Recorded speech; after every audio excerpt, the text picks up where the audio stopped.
Dear Dr. Yvonne Ridley, welcome again to the podcast. How have you been? Thank you. Yes, everything's fine. Thank you. We had you here previously.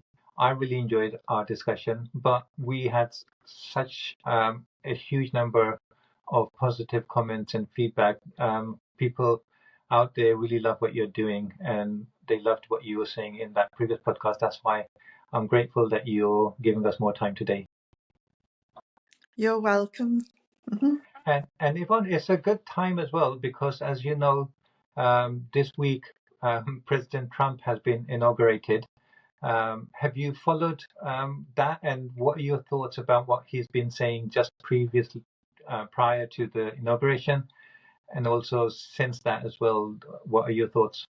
Well, it's very difficult to follow President Trump because you don't know whether to go on to the X platform where he sends out tweets every half an hour and on so many different subjects that it's very difficult to follow him because he's not the most focused person in the world. He's causing havoc in his own country with his domestic policies with regards immigrants. A lot of people think that that's his policy is very cruel, and that quite a few people who thought they had a visa and a flight to go to America have just found out today that they don't, and Oh that wow, they're not welcome been in the cancelled. country.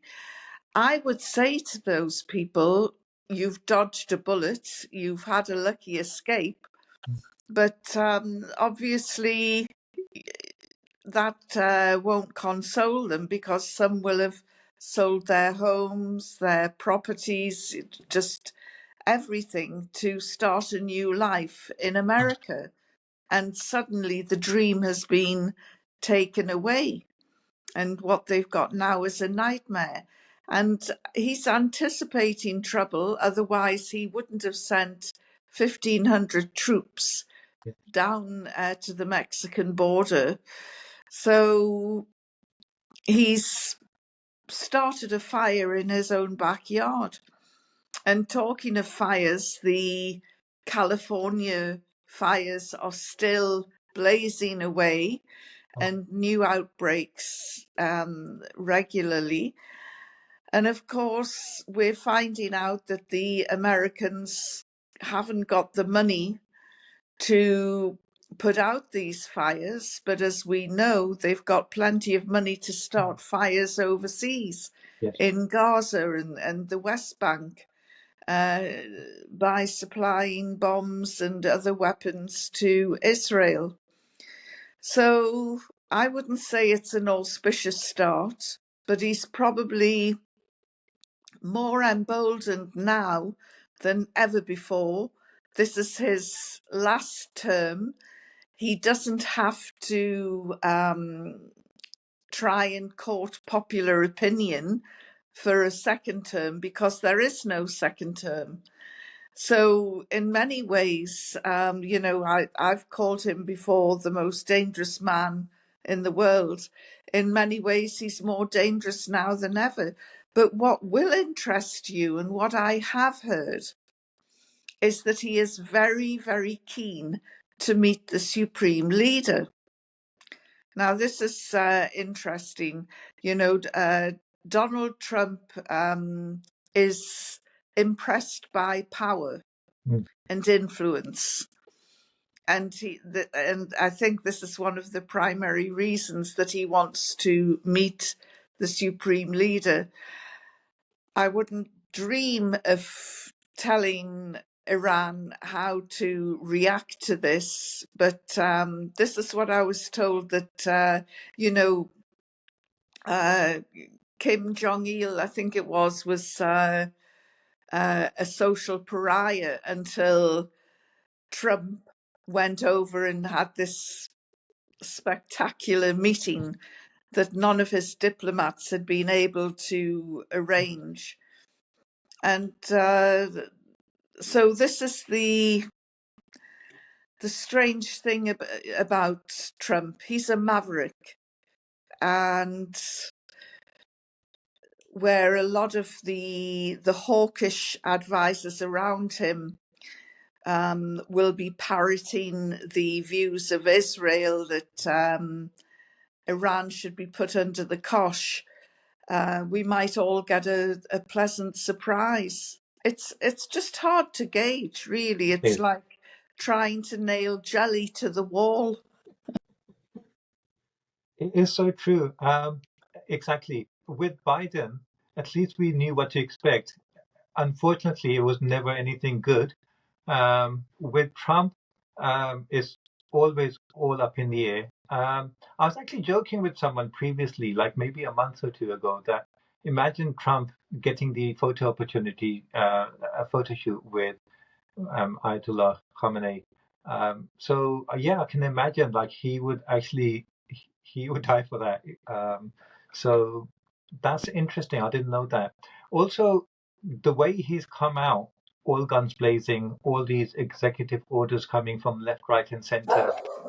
All in addition, he seems to be going further than he was before. So before he was talking about um, stopping immigration, but now he's talking about removing illegal immigrants who are Sorry, you're having to compete with my little dog, who's got a very loud voice. For very loud voice. No, it's nice actually. I always like these pet voices in the background.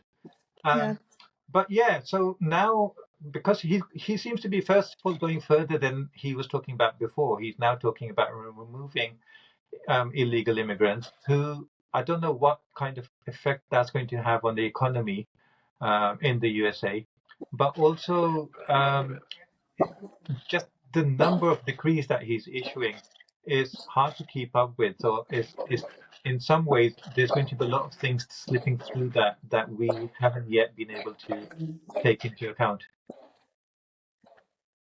let me just put the dog outside. I think he's got something to say.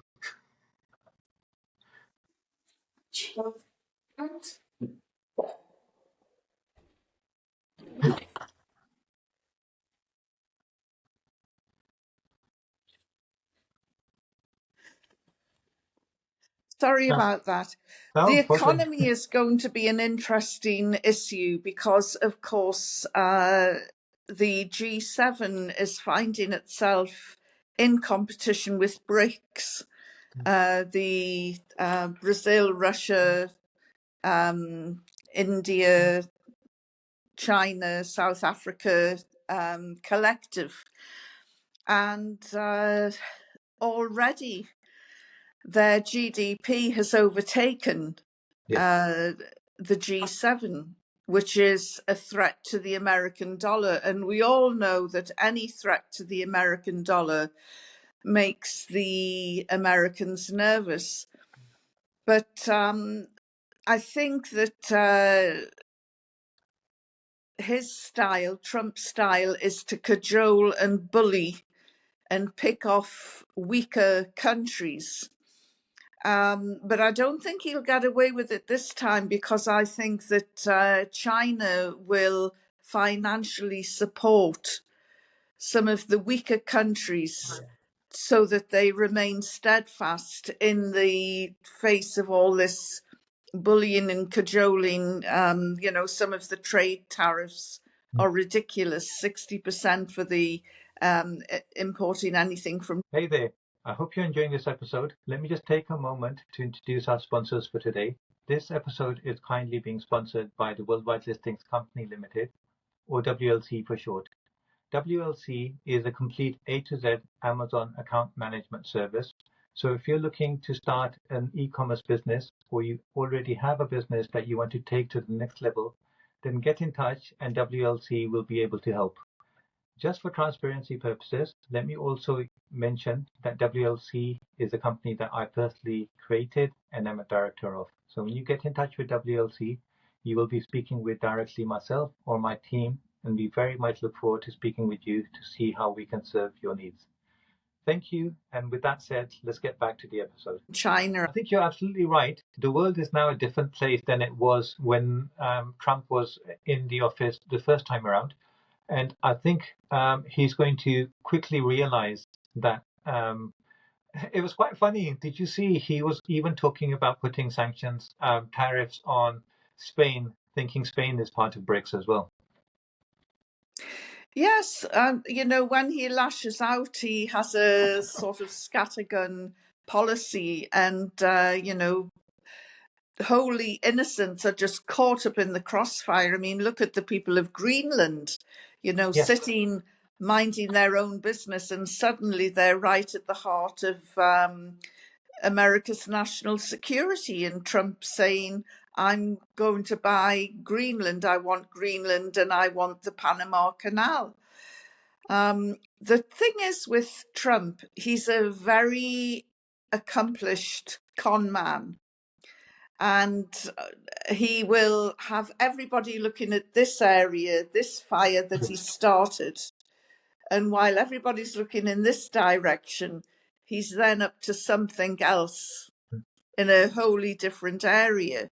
And so Greenland, I think, is a bit of a red herring. I think that's there to divert our attention. But you're right, the world is a different place. And the two people who don't realize it or just haven't read the room is Donald Trump and Benjamin Netanyahu, who has already broken the Gaza ceasefire. And I have a feeling that the bromance between those two won't last very long. In fact, I think that there could be a serious fallout coming down the pipeline there. I think you're right. I don't think Donald Trump has a lot of respect for Netanyahu to begin with. I mean, did you see, I think it was Jeffrey Sachs who had this video where he was swearing at Netanyahu, and Donald Trump tweeted that video. And that was quite telling at the time that it was kind of sending a subtle message. But in the past, he has said some unsavory things about Netanyahu, including at the time when they assassinated Qasem Soleimani. General Trump was saying that Netanyahu chickened out at the time. So it's interesting. I mean, how do you see this ceasefire that he has kind of pushed through? On one hand, I want to kind of give him credit for that, but on the other hand, I'm just so fearful of what the quid pro quo was. That what is the deal behind that, and what is Israel's next move going to be? Well, I think Trump is all about legacy now.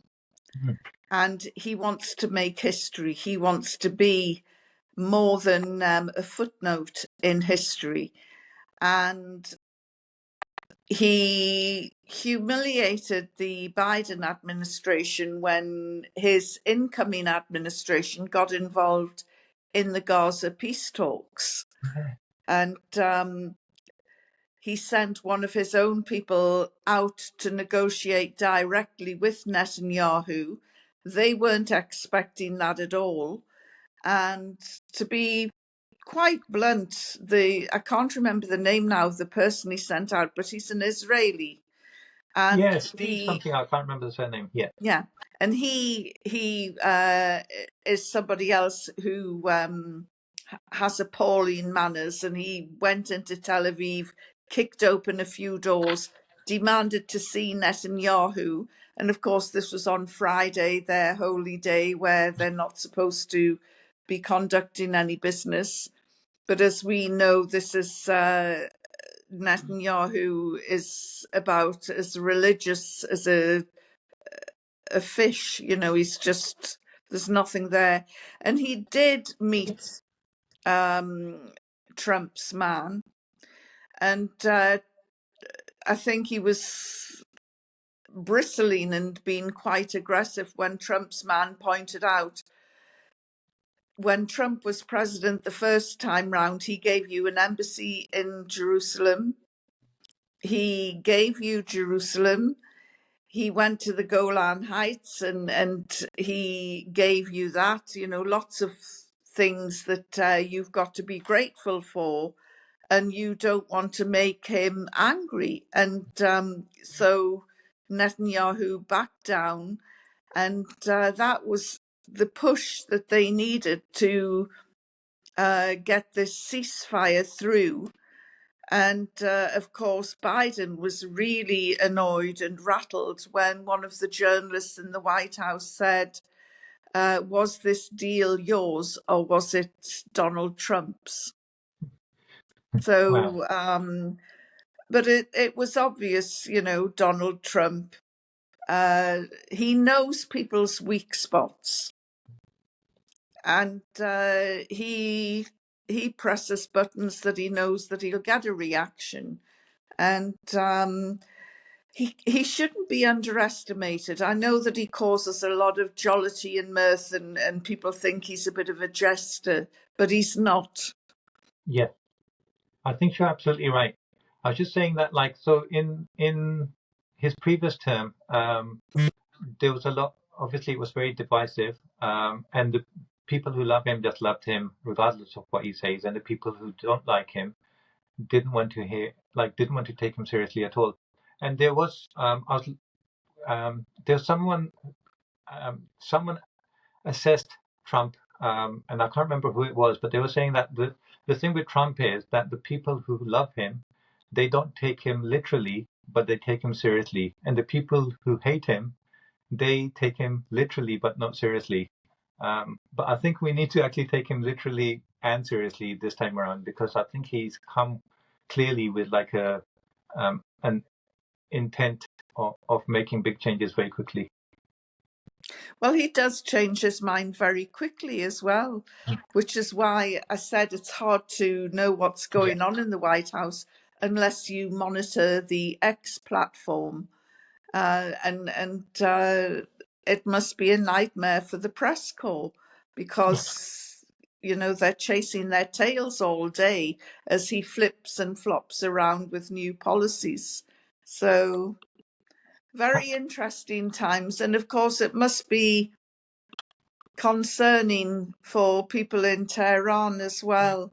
The country has such a long and a history going back thousands and thousands of years, steeped in intellectualism and culture, and to have to prepare for anything on a president who can change his mind at the turn of a card must be extremely difficult. And with the best will in the world, he isn't the most cultured president in the White House. Yeah. How do you see the relationship between him and Elon Musk developing? Because I think they're going to be on a collision course for two reasons. One is obviously, as Trump puts more and more tariffs on countries, is going to affect Musk's business. But on the other hand as well, I think Musk is someone who has maybe even a bigger ego than Trump himself, and even more money to back that up. And Trump is someone who doesn't take, who, regardless of all his faults, he is not someone who wants to be number two to anyone. So I wonder how that's going to go. He stuffed his inner circle with billionaires. This is a government for the rich, that will benefit the rich, that is run by the rich. And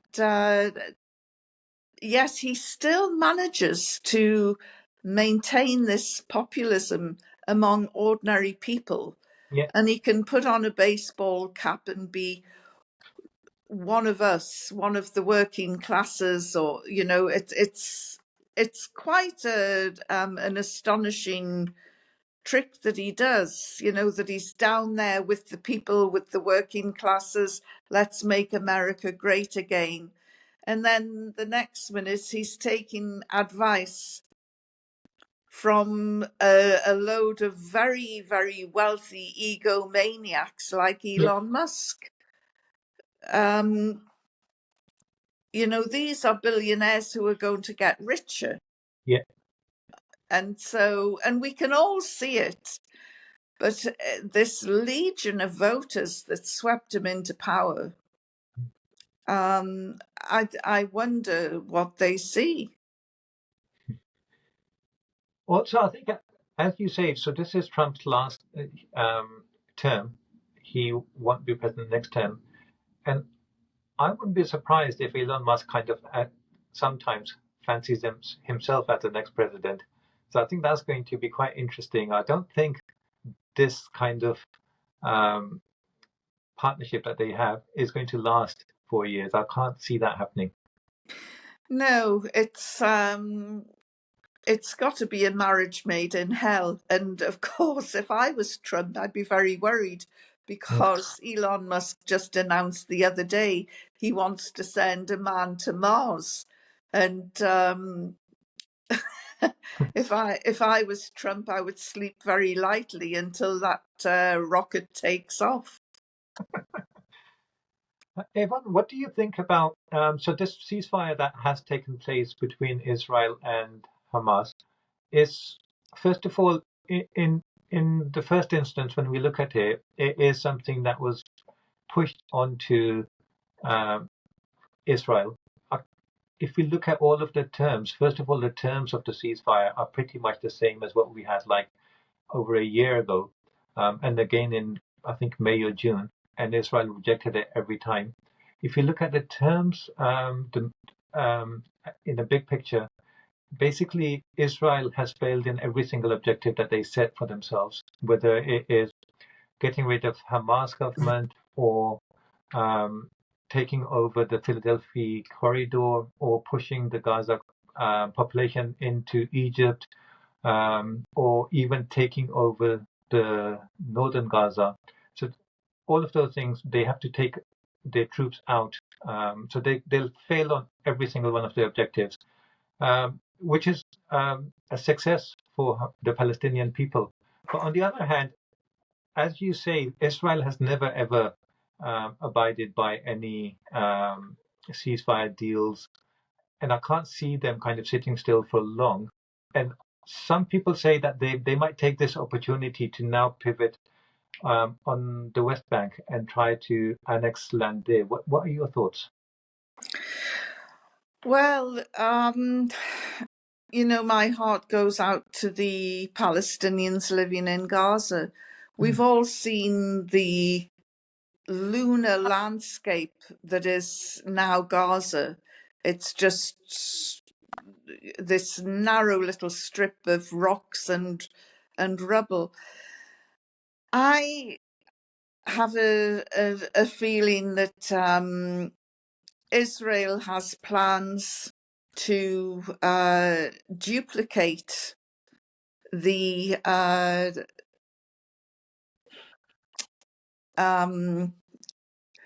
canal, the Suez Canal in Gaza. And there are plans in the government archives from the 1960s where America and Israel were working together to see if it was feasible to put a rival Suez Canal in to Gaza. And it was actually called the Ben Gurion Canal. And I really wonder if they are trying to revive this plan. The problem with Suez Canal is it's sand and very light sediment, so it has to be cleaned regularly and it's ongoing. And of course, just a couple of years ago, there was a ship that got stuck in the Suez Yeah. Canal, which brought to a halt 70% of the world's trade on the shipping lanes, which makes me wonder how much of an accident that was, because it's, the whole world was focused on Suez and realizing how fragile that waterway actually is. Gaza is the area that they're looking at in Gaza is near this Philadelphia sector that the Israelis are keen to maintain. And I just wonder, you know, the 1962 or 63 plans, which are in the archives for anyone to see, because after the 30-year rule, they became public. These plans that America wanted would involve heavy bombing to get rid of the rock, and carve a canal out of rock, which would be much easier to maintain than the Suez Canal. And so I wonder, and of course there's the oil fields that is in Gaza's waters, but of course Israel says that that oil and gas is theirs. It's a huge oil field, and of course if they did have a trade canal running through Gaza to the Red Sea, then that would immediately give it access to Europe, which of course is desperate for oil and gas, having been told that it can't trade with Russia because of US sanctions. So there's, you know, if you join a lot of dots together, there could be something far more sinister at play here. And of course, the labour would be intensive. It would take about 300,000 people to create the Ben Gurion Canal. And of course, there is a ready workforce in Gaza.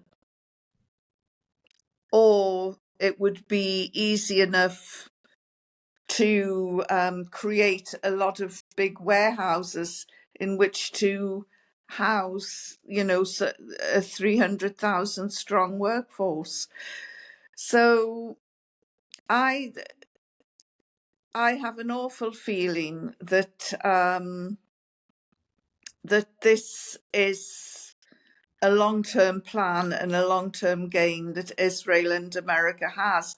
And of course, we've seen Trump pull out of the climate agreement in Paris. And, you know, that famous saying that he has of drill, baby, drill. He is a man who is hooked on fossil fuels and won't be shifted. So this is an area that I think that ought to be looked at by the environmentalists, who are really dismayed at the moment at the way in which America is going. And of course, about 4 or 5 years ago, without much fanfare or noise, the Russians were in Antarctica and planted a Russian flag on the ice cap and on the seabed as well. And again, you know, if somebody gets into the internet, and they'll find these pictures. And so who owns the ice cap? The Russians are almost certainly going to say it's us. And of course, the ice cap area is rich in minerals and the sort of products that the West desperately needs to progress with its electric cars. And so, as I say, when I look at Gaza, I just think, why did they find it necessary to flatten every building in Gaza and drop these bombs, which in the end Biden stopped the £2,000 bombs. But that's another executive order that has been swept out of the way by Trump.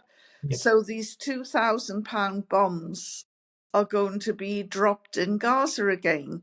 And, I just fear that we're not being told the real motivation of America. And again, we should remember why the Iraq War happened, and that was oil. Yeah. And, the Americans are addicted to oil. Talking about this climate change, economy, I was speaking with Matthew Ho yesterday, and we were talking about Greenland, and he mentioned something that I wasn't aware of before. But so apparently, one of the benefits that Trump sees in Greenland, apart from what he says about security concerns and all of those things, is that apparently there's a shortage of sand in the world, which I didn't know of. And in Greenland, with the ice melting, there's areas of sand coming up, which also are likely to hold rare earth, which is something that at the moment China has almost 90% monopoly over. So I think those are some things that would be interesting to watch out for in the future as well. Yes, the rare earth minerals. Oh dear, he's back again. The rare earth minerals is something that China is very keen to trade in. I mean, at the moment, China has been very, very quiet and Yeah. has said very little. But I think that once the dragon starts to move and flex its wings, then I think that America will have to be more humble and contrite than it has been. And those are words that are just not in Donald Trump's vocabulary. Yeah. It'll be interesting when Trump decides to put 100% tariffs on BRIC nations. Is that going to include India as well? Because I think up until now, they've been kind of treating India differently to all the other countries, even when it comes to sanctions on Russia. Russia still selling oil to India. So I think that's also going to be quite interesting to see, because a lot of these things are going to backfire on the USA, because they're applying these tariffs that ultimately is going to impact American people themselves. Well, I was wondering about that because when I was watching the inauguration, I noticed that the Jews were represented by a rabbi, the Muslims were represented by an imam, and I think there was a Sikh representative. There was a representative from all of the major religions apart from the Hindutva. Oh, wow. And I thought that was quite significant because that's the sort of diplomatic detail That may be a that his message, yeah. advisors shouldn't miss. And so I wonder if there was a message sent out there. There was also a delegation from Taiwan, which again will play an interesting role. And when they arrived in Washington, because of the freezing cold weather, they were told that the ceremony was going to be held indoors and there wasn't any room for them, which again is the sort of diplomatic detail that you need to be on top of. But Trump, as much as he has huffed and puffed at China over Taiwan, he's also turned round to the Taiwanese and said, America will support you, America will protect you, but it comes with a price and you're going to have to pay for it. And he more or less said the same to the Philippines. So he's a businessman. Yeah. He's not a diplomat. And he wants, if you want his services, he wants to know how much are you going to pay. This is the thing. America, generally, and Trump in particular, keeps talking about deals, but deals are made by give and take. Both parties need to be getting something out of it, but all they have is threats and sanctions and military sanctions, threats, and um, um, now these what do you call them, the trade tariffs. So that's not a deal. I'm still waiting to see an actual deal coming out of the USA. They don't have any negotiators there. Well, yes, he can come up with all of these prices and tariffs, but if Yes. people don't sign up to trade agreements, then they mean nothing. Yeah. So, with Trump, as we said before, it's all bluff and bluster, and it's a game. But when you have a man who's in charge of the biggest army in the world and a nuclear arsenal, it's no longer funny. Yes. By the way, have you been following what's happening in Syria post the Assad regime? What are your thoughts there?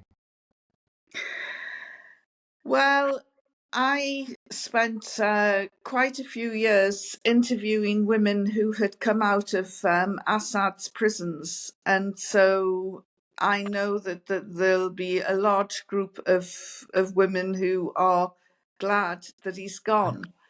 There are others who say, no, he was an anti-imperialist and he was a big supporter of Palestine. Well, during my trips out to Syria, I never saw one retaliation taken against the Israelis who were squatting illegally on the border at Golan. Yeah. And, the Israelis refer to it as Golan Heights, which suggests that this is just a narrow little strip of land. And it's not, it's a huge piece of land, which includes 3 Syrian villages which have been under occupation since the invasion. So I think I'm more pragmatic than most when it comes to the end of the Assad regime. And yeah, it's. But I'm going to go out there next month, and I want to see for myself before I make any judgments about who's there, what they're doing, and what the future holds. Okay. Again, Trump is only interested in the part of Syria which are being protected by US soldiers and their oil fields. Yes. And again, we're back to oil. Yeah. So, but Syria is in a strategic place. And I heard one of Trump's advisors saying that this was a blow to Russia, but actually Russia came out of it very well because they ended Yes. up with their own naval and air base right on the Mediterranean rim. So whatever happens, Putin has quite a leverage in Yes. that area. I think there's a lot to still to come out of exactly what happened because um, the Giuliani and HTS was supported by Turkey and America, and then obviously by Israel as well. Um, when is a terrorist organization designated as terrorist not just by the USA but by United Nations. So it was quite strange how immediately CNN, all of these media started portraying him completely different to anything before that. But anyway, so now that they are in power, things are changing quite quickly. Now there's a lot of tension there between USA and Turkey over Kurds, and also, as you mentioned, the Golan Heights. Giuliani himself is from the Golan Heights, which is where his name comes from. So how long can he sit back and watch Israel not just keep that, but also take more parts of Syria and bomb Syria while he's sitting there saying, we have no problem with Israel. So at some stage, those things are going to turn. I can predict. And then when that does happen, obviously that is likely to then open that corridor up again for Iran to be able to supply arms to Hezbollah.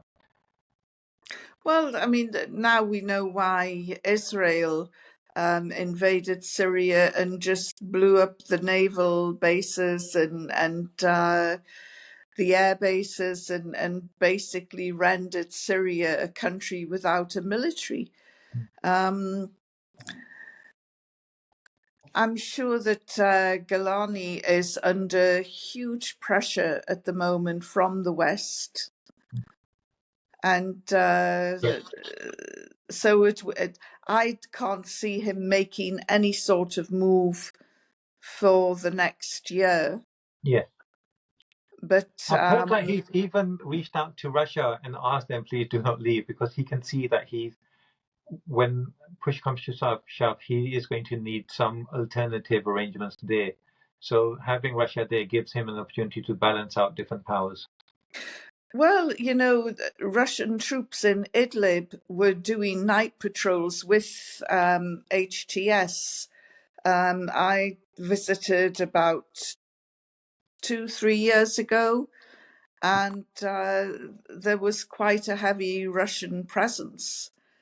And there was this uncomfortable truce between HTS and the Russian troops who were patrolling the areas.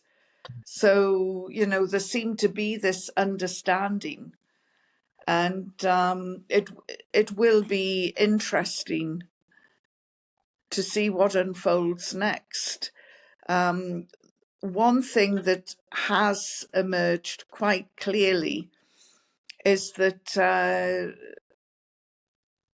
Israel is the most hated country in the world today. The savagery of the people just is beyond comprehension. And it's, we've got the Holocaust anniversary coming up soon. And this is a classic case of the abused becoming the abuser. And we've seen the genocide unfold in Gaza, and the UN has condemned at the highest level. The Israelis have used starvation as a weapon of war, which of course is a huge war crime. And Netanyahu is facing charges of war crimes, and that's unprecedented. Israeli soldiers are finding that the world is a much smaller place because the TikTok army, as I called them, have posted up their activities during the war. And of course, they've committed some heinous crimes. And this army has filmed themselves doing this and then uploaded the evidence. Human rights lawyers who will prosecute in The Hague are rubbing their hands with glee because of all of this evidence that's coming through. And already a handful or so of IDF soldiers who've been on holiday or who have returned to their home, because most of the IDF are Europeans anyway, they are finding themselves facing charges of war crimes. So this is going to be interesting. 2025 has the potential to be quite an explosive year. Yeah. And you mentioned Hamas earlier on, and I'm sure that you watched the hostage exchange quite closely. Yeah. And the presence of Hamas was for me the big surprise of the day when the 3 Israeli girls were handed over. This was after a weekend of bombing in which Netanyahu said we were targeting 150 Hamas locations in Gaza. And then a few hours later, the hostages emerge, and so does Hamas in large numbers with a fleet of gleaming white Toyota vehicles. And you think, well, where were they blasting at the weekend? Because they certainly weren't blasting Hamas. And of course, what a lot of people forget is that this is probably one of the most highly motivated resistance groups in the world. About 85% of the recruits are orphans. And of course, we know who's killed their parents. And they themselves have been martyred. And apparently, there is no shortage of new recruits coming from the Gaza youth. Yeah. And, you know, again, another highly motivated force, which is why the Palestinians are saying we have won this war. And Yeah. of course, the military objectives of Israel have gone down the pan. You know, they said that they were going to get rid of Hamas to the last man. And yet there were the 3 Israeli girls who were wearing Palestinian clothing. They had their hair plaited by local Palestinian women. They had Palestine necklaces on, and you know, they were all very happy and joyous. Yes. This is the Which thing. was quite a Because different story when the Palestinian prisoners were yes, released. because Western media likes to portray Palestinian um, prisoners as prisoners, and on the other hand, they like to portray the Israelis as hostages. But if you look at the treatment that Hamas has towards the prisoners that they're holding, and compare that to how Israel is treating the prisoners in their prisons for decades now, and these things are being documented, rape and torture and all of these things. So there's no comparison in moral terms. No, none at all. I was in tears when I saw one of the hostages on a hospital trolley, and he was barely conscious. He had had his spleen and colon removed, and this gives rise to accusations that the Israelis are harvesting organs. Now, they get very upset when you mention that.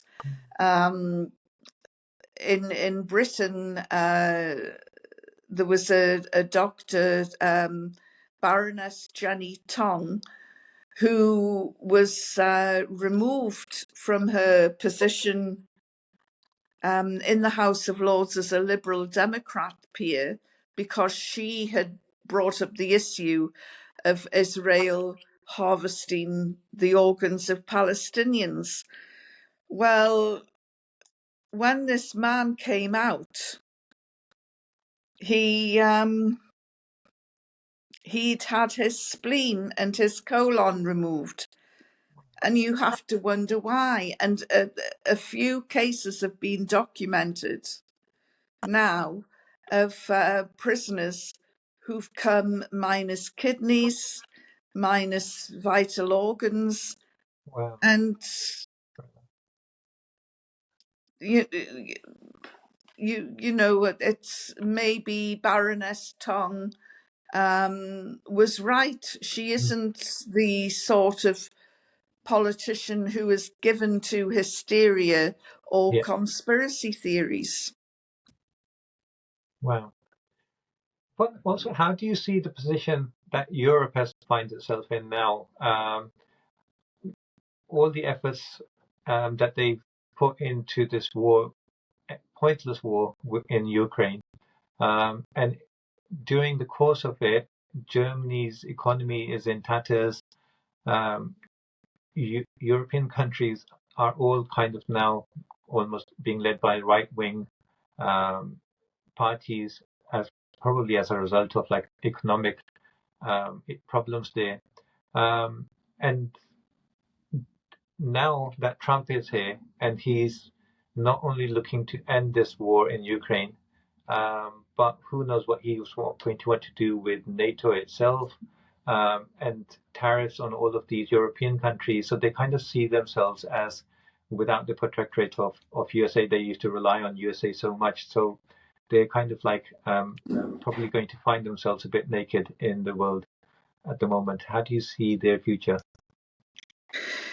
Well, Europe has had 11 elections in the last year, and those countries have all gone towards the right. I think that, well, it doesn't even take a historian to look and think, oh my goodness, what did they forget about the 1930s? And, you know, in the 1930s, it was the Jewish people who were targeted. Now it is the Muslim people who are being targeted. I don't think Europe is a very healthy place for Muslims to live. And I mean, I have been looking round at alternative countries to move to because it's just not pleasant. The racism is off Yeah, the scale. We've seen how the Zionist network has strangled our democracies.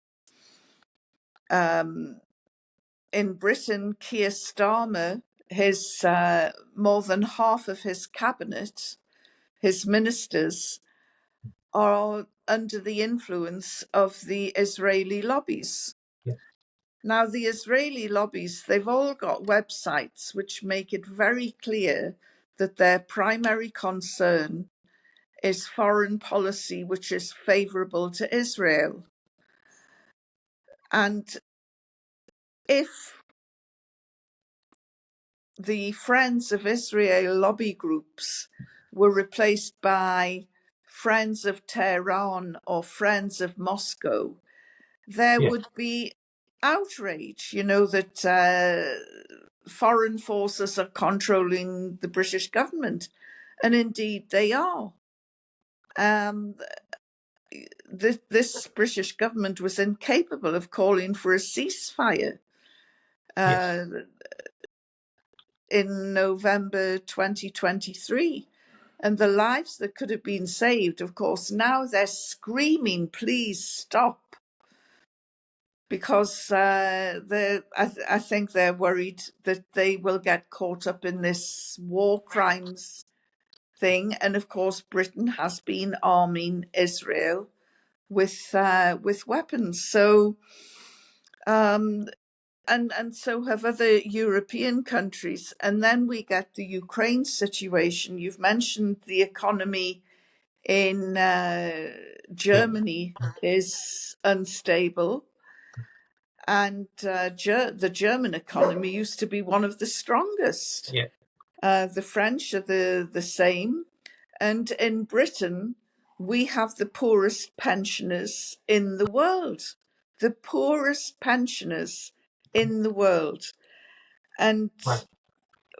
we've had winter fuel payments cut. Poverty is on the rise. And then Keir Starmer goes out to Ukraine and guarantees giving the people there $4 billion forever, for as Yeah, long as it takes. And of course, they're doing this because America, or the then Biden administration, was pushing for everybody to give this Zelensky as many weapons as he could handle. And we've been lied to all along about the war in Ukraine. We haven't been told the truth. When the war first started out, I remember a lot of the Western media was showing all of these Ukrainian grannies filling bottles with petrol, and they were saying, you know, that they're making Molotov cocktails to use against the Russians. This is, you know, an army that's on the rise. And you're thinking it's just propaganda. And now they're getting multi-million-dollar ballistic missiles from all over Europe and America. And it's going to take another 10 years because the Russians will not give in, and neither will the Ukrainians, because it's their land.